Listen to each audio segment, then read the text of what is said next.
Mec, c'est un étudiant qui m'enregistre. Mec, qu'est-ce que tu veux, j'en ai à foutre d'un étudiant. Je m'appelle François Marchand et j'ai 25 ans. Bah, tout d'abord, un AD, un art director, c'est un artiste. C'est celui qui est responsable des visuels dans une publicité. Pour être DA, bah, faut faire des études, ça c'est sûr. Un truc à boire, Tu veux quoi? une bière. Il est 10h là. Je t'ai demandé l'heure. Merci. Et tu masqueras la marque en post-prod parce que je travaille avec le concurrent. Donc.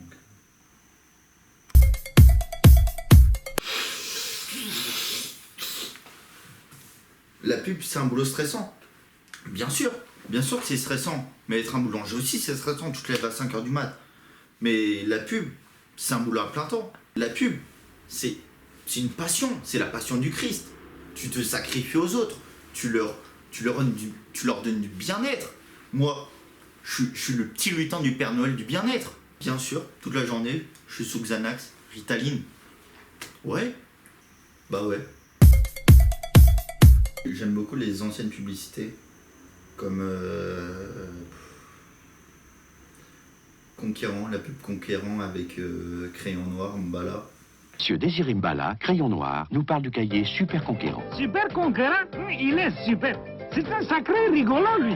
Super. La pub avec une très belle musique de Richard Gottener. La pub du couscous saupiqué. À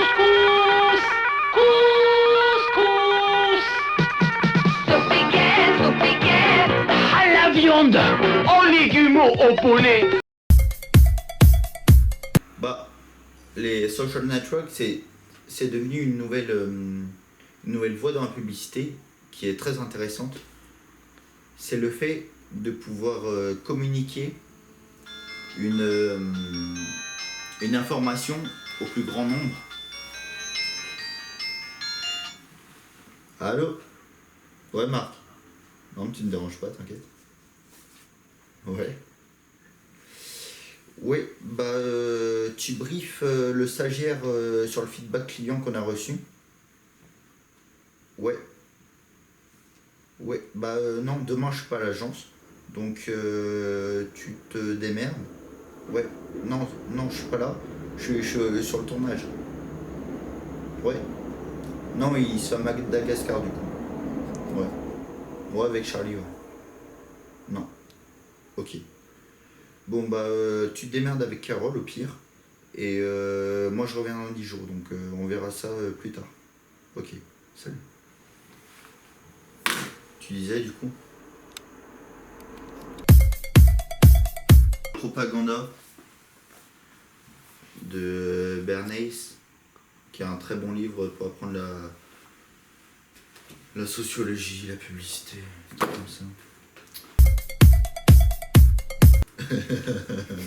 Le catégorie porno. Bah le split hein. Le split.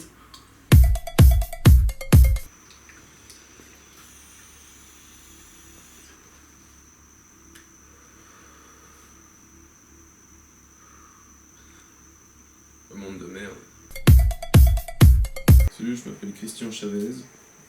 Bon, je suis ancien DA. À la retraite, si on peut, en vacances. Vraiment, c'est un marchand de rêve. C'est un putain d'hypocrite, c'est un menteur, c'est un fossoyeur de rêve. Ouais, c'est ça. C'est un DA pour moi, c'est Babylone, hein, clairement. Moi, je te dis, j'étais DA. J'ai 28 ans. J'ai voyagé dans ma vie. Je te jure, je suis allé au Luxembourg, je suis allé en Suisse, ouais. En Suisse, c'est... Ah, ça brasse, mais c'est Babylone, c'est complet Babylone. Bah, t'auras rien, c'est seulement pour te faire acheter, c'est ça, c'est la religion du consumérisme. C'est dégueulasse, vraiment, c'est le marché de l'humain, c'est le marché des rêves. Ce qu'il faudrait, c'est démonétiser la publicité. et en afficher beaucoup moins. Si tu veux, tu mets des œuvres d'art dans les rues, tu mets ce que tu veux, des dessins genre où tu veux, ce que tu veux, mais pas de la pub, quoi. On est prisonniers de la spirale, vraiment, on est dans le vortex. On est assis, pépère, dans le wagon, première classe, direct dans le mur. Si je peux vous conseiller un ouvrage, à mes yeux, hyper important, hyper instructif, c'est bien évidemment En finir avec la cigarette de Allen Carr. A2LEN-CA2R. Ce mec-là, si tu veux, il fumait 100 paquets par jour, et du jour au lendemain, il arrête. Il faut bien se dire que la clope, c'est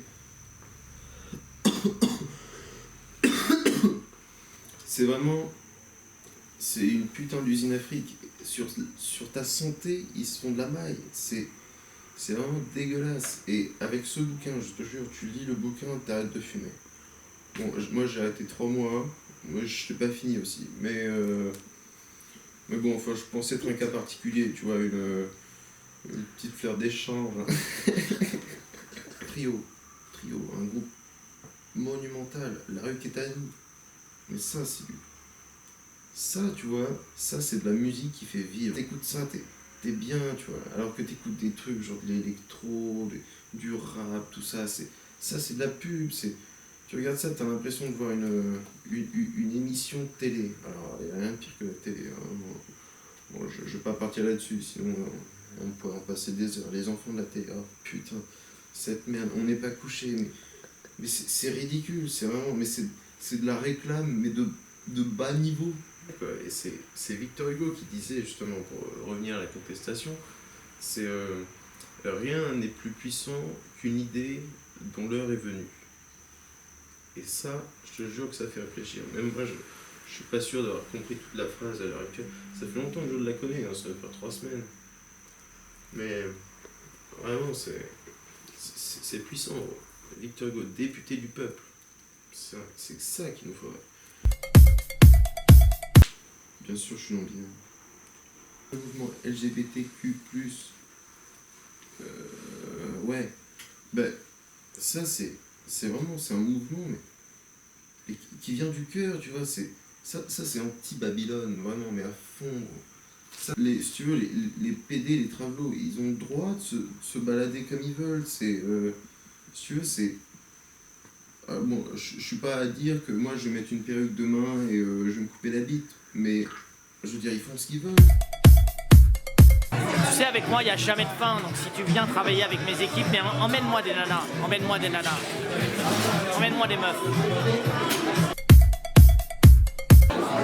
Je suis, normalement déjà, tu devrais le savoir, donc t'es pas là pour rien, je suis DA, donc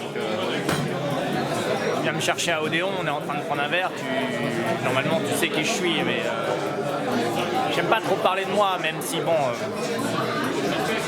c'est pas n'importe quel job non plus, tu vois, parce que j'ai 43 personnes à l'intérieur de mes équipes, donc c'est pas, voilà, je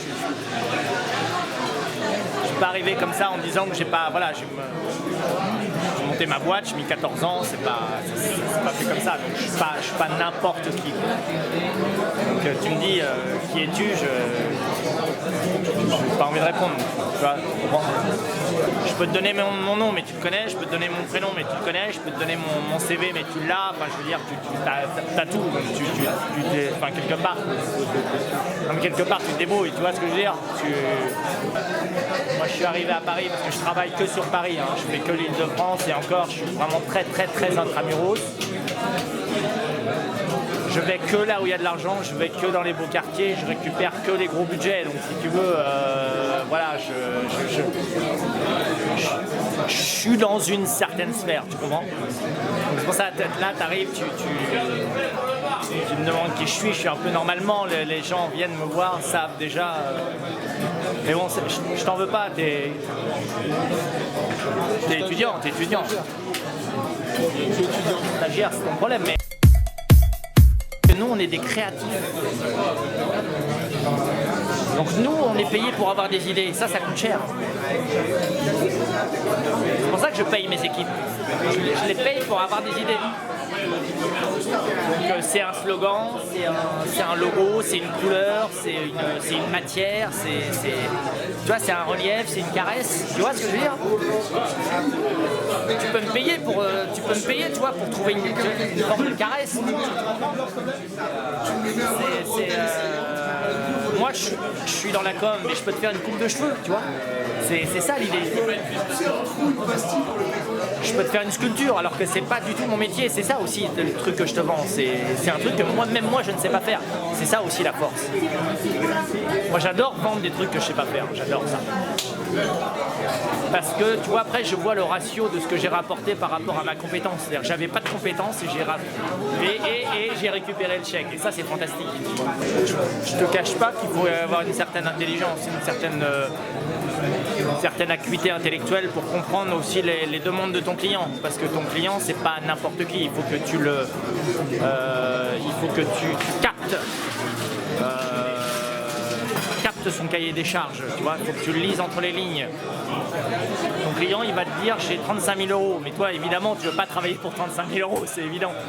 Tu veux travailler pour 135 000 euros. Donc il faut que tu lui expliques que là, sa demande, elle n'est pas légitime. C'est là toute l'astuce. Et ça s'apprend pas, ça s'apprend pas à l'école. C'est lui faire comprendre que le mec est très très en dessous de ce qu'on peut faire avec lui. Tu comprends? C'est plus ça l'idée en fait. C'est le mec arrive et en fait tu vas lui expliquer que le mec n'a rien compris en fait à sa demande. C'est le donneur d'or en fait, c'est toi finalement. Tu vois, c'est à toi que tu demandes en fait un budget. C'est comme si tu te faisais en chèque en fait finalement. C'est ça qui est extraordinaire. C'est comme ça que moi j'essaie de travailler. Alors ça c'est le truc, normalement tu devrais pas le filmer. Mais tu vois, quand un client vient me voir, c'est comme si moi je me faisais mon propre chèque, tu vois. Le mec te dit j'ai 30 000, je dis non, t'as pas 30 000, t'as beaucoup plus. 30 000 c'est ce que tu peux économiser. Mais nous on va sortir, tu vois. Parce que moi on travaille pas pour 30 000 euros avec mes équipes, ça nous intéresse pas. Parce que DA c'est un métier qui est quand même très particulier dans la mesure où tu peux pas, on n'est pas des gentils, tu vois. On va se baser surtout sur, je dirais, la beauté du contenu. Effectivement, on vole des idées, hein. Clairement, on vole des idées, je le dis absolument clairement. Des idées qui n'ont pas été protégées, je le dis clairement. On va voir des jeunes DA, on va voir des jeunes créateurs qui travaillent sur Photoshop, qui fassent du montage en première ou là où est l'essence de tous les jeunes qui ont envie de démarrer pour savoir un peu ce qu'ils ont en tête, comment ils veulent développer des idées, que ce soit des croquis, que ce soit des montages vidéo, que ce soit de la captation de lumière, parce que c'est très très important dans notre métier. Le métier le plus important, je dirais techniquement dans notre métier, c'est la captation de la lumière. Et nous, on va voir un petit peu ce qui se fait en fait en matière de veille technologique, de veille, je dirais pas idéologique, mais de veille des idées de demain. Et on va voler ça. On va voler, mais sans, voilà. Alors il y a une façon de voler les idées à des jeunes qui ont vraiment du talent. C'est des jeunes qui n'ont pas d'argent et qu'on va embaucher dans notre boîte. C'est comme ça que je fais.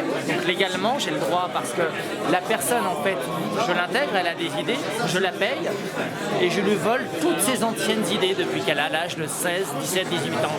Elle a 28 aujourd'hui, donc ça fait 10 ans qu'elle travaille, tu comprends? Ça fait 10 ans qu'elle travaille et moi depuis, donc je l'intègre, je la paye bien, je lui donne un joli chèque par mois pendant quelques années. Sauf que ce qu'elle ne sait pas, c'est qu'en fait, je récupère tout son passif, en fait, tout ce qu'elle a mûri, là où elle a, dans sa chambre d'étudiant, où je dirais, pendant toutes ces rencontres, elle a mûri comme idée, comme macération, c'est très important. Deuxième idée aussi, la macération. Tu as la lumière, tu as la macération d'idées. Et les deux, ensemble, parfois, tu as des personnages intéressants, des créateurs intéressants qui ne se rendent pas compte de la matière qu'ils produisent. Mais moi, je suis là pour la capter. Alors, je dis que c'est du vol. Oui, c'est vrai que c'est du vol, mais en contrepartie, je verse un chèque. Et les idées ne viennent jamais de moi, si tu veux. Les idées, je vais chercher les talents. Moi, quelque part, je ne suis rien.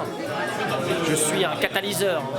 On m'appelle d'ailleurs le catalyseur. Enfin, moi, je m'appelle le catalyseur. Mais si tu veux, tu me dis comment on fait, où est-ce que je prends mes idées. Je prends mes idées chez les autres. Moi, je n'en ai pas. J'ai juste un œil qui sait regarder. Par exemple, je vais regarder un film de Tarantino en disant ça me plaît. Mais la pellicule, c'est pas ma pellicule. C'est pas moi qui filmais. Moi, je ne suis rien. Mais j'ai quand même l'œil. Et donc c'est pareil pour les femmes. C'est pareil pour les femmes. Je vais aller voir plutôt, j'ai l'œil, je vais plutôt aller voir une femme, tu vois, qui attise une vision, ma rétine. J'ai une vision.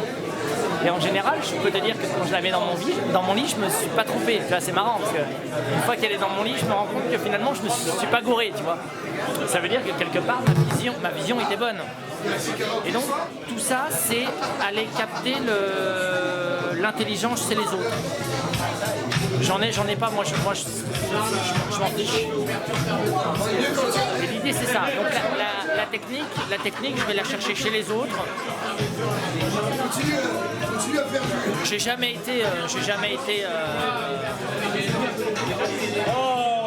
été technicien. C'est pas. La noblesse de ce métier ne se trouve pas là, tu vois. Tu comprends ?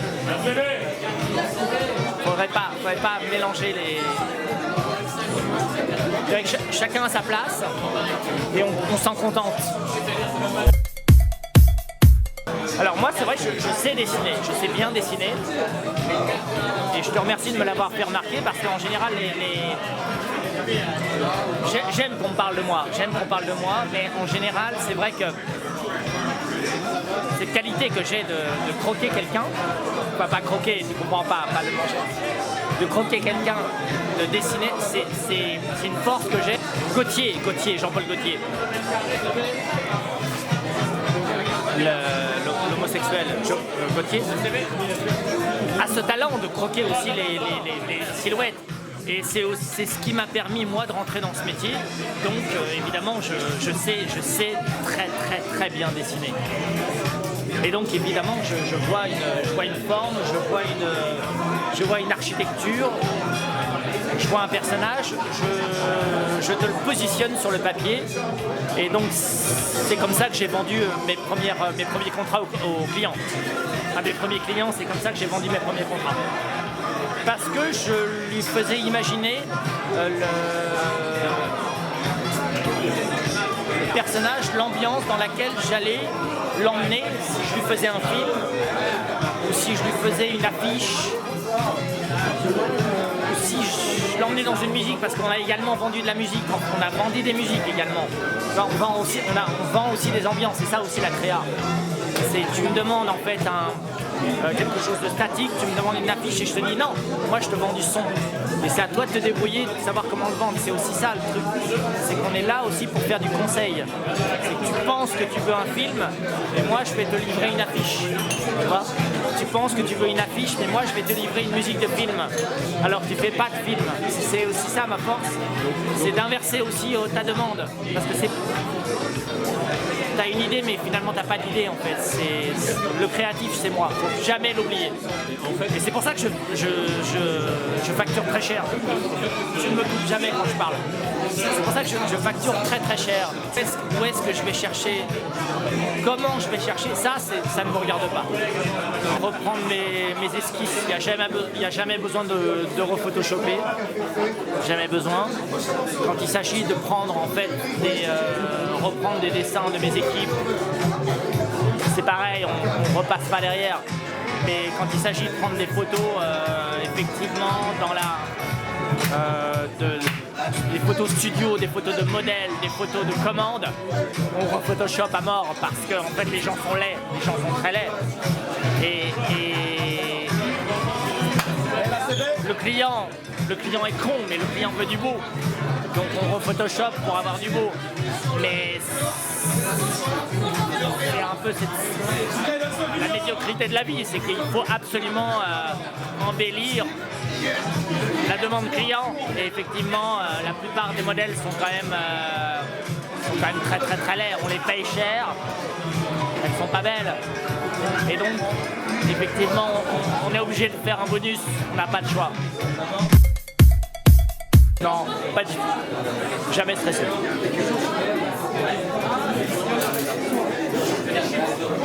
C'est les équipes qui stressent. Moi je suis tranquille, j'ai toujours été tranquille. Au début je suis arrivé, moi je fais ça depuis 14 ans. Au début c'était chiant parce qu'on fait des heures, et après on fait des heures mais c'est différent, tu vois, moi je suis tout le temps dans les cafés en fait finalement à entretenir du relationnel, tout le temps. Faire du recrutement ou valider des propals, des cahiers des charges, des propositions des équipes. Mais non, c'est pas stressant franchement. Non, c'est chiant, les clients sont chiants. Les clients sont des connards. Les clients sont des gros connards. C'est le métier de la communication, si tu veux. Le client, il arrive, il a une demande A, on travaille pendant 4 jours sur une proposition. Ça devient une demande B, on retravaille 3 jours. Là, évidemment, il paye, mais nous, on est fatigués, tu comprends? Et puis on arrive à une proposition C, D et E, et au bout d'un mois, en fait, on arrive à un résultat qui correspond à peu près à sa demande. Nous, on en a plein le cul, tu vois. C'est ça aussi qu'il faut comprendre, c'est qu'on est déjà ailleurs, tu vois. On fait le taf, on en a marre. Et à un moment donné, on en a marre. Les clients sont des connards, tu te saches. Les clients sont des connards. Après, nous, heureusement qu'on a l'estime de nous-mêmes, parce que franchement, dans ce milieu, c'est que de la merde, tu vois. On n'estime pas nos clients. Ça, tu ne le filmeras pas. Mais les gros cons, c'est pas nous, hein. Parce que c'est vrai que c'est une image, une idée qui est véhiculée comme quoi c'est un milieu où il y a du connard. Alors c'est vrai, il y a du connard, il y a de l'argent et du connard. Et les connards, c'est les clients. C'est assez vulgaire. Ta question est bonne, mais je trouve que le marketing, c'est assez vulgaire en fait comme terme. Oui, on fait un peu de marketing, effectivement. Mais dans la créa, après il faut la vendre, il faut l'emballer, donc on emballe comme on peut. Comme conseil, je te dirais de vraiment de quitter ce milieu immédiatement. Non, je plaisante. Non, franchement, si tu aimes l'argent, franchement, ne deviens pas trader, tu vas stresser. Viens travailler avec moi, on va être tranquille et je peux te dire qu'on va passer des journées très très agréables.